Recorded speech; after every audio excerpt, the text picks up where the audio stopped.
A Christchurch couple who's part of a class action against the quake insurer Southern Response want the government to step in immediately and pay out claimants who say they were tricked into taking low settlements.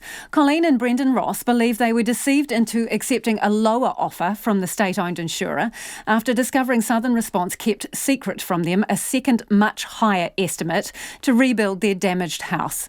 Last month, the High Court found in favour of another couple, the Dodds, who had been misled by Southern Response in a similar way. Southern Response has until Friday to appeal the case. But the Rosses say enough is enough and they want an inquiry and the Crown to pay up.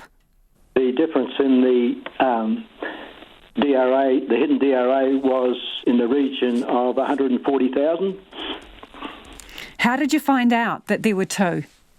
We went to, we thought we'd been conned to some extent because we had a QS do a detailed report which costed it a replacement at a much higher figure than we were offered. We had a take it or leave it offer which was non-negotiable, and we went to Cameron lawyers and they said there were hidden DRAs available through the Official Information Act.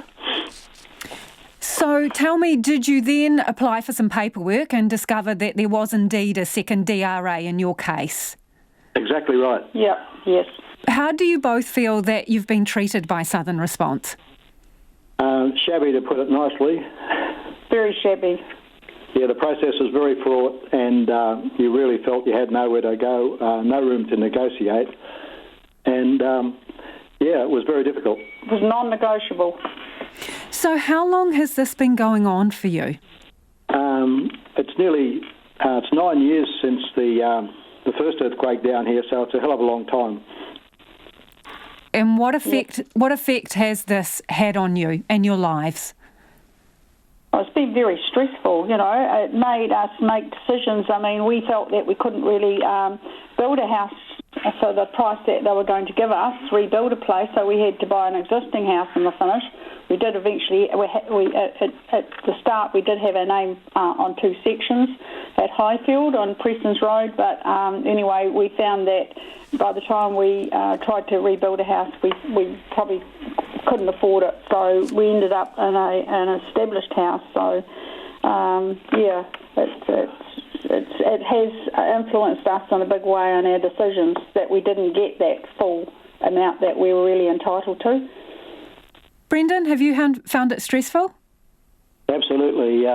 It takes a toll on such a long process. You feel like you're in a boxing ring, and 1 minute you're on the canvas, next minute you're up again, but very, very fraught, and it wore a lot of people down. So I'm sure you were watching with great interest Carl and Alison Dodds' case. What would you like to happen in light of that court case that found that Southern Response misled and deceived them? What do you think should happen now? I think the government should step up to the plate and finally deal with this Southern Response issue. We admired their courage, and we were quite emotional watching it all unfold. Yes. And we thank them very much. But end of the day, it'd be nice to think they could get together with Southern Response and the government and put an end to this whole process. And what would putting an end to it look like for you? Getting compensated for the stress and for the money that we really should have received. And legal fees, because I mean we could. That's why we've gone to a class action with Grant Cameron, because we couldn't have afforded to have done it ourselves. So we admire the Dodds for going and doing it privately. So they've paved the way for us, and it sounds like they've been through a real ordeal, having to go to court and. Alison was saying, how she was treated she felt as if she was a criminal, really, having to go through the court case. So we are not really looking forward to having to go down that track after hearing the emotional story from the Dodds the other night, which we really admired them for going the whole way.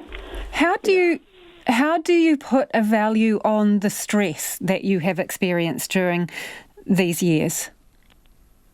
I don't think you can quantify it easily. It's very, very hard initially, of course, especially after we saw Southern Response for the first time.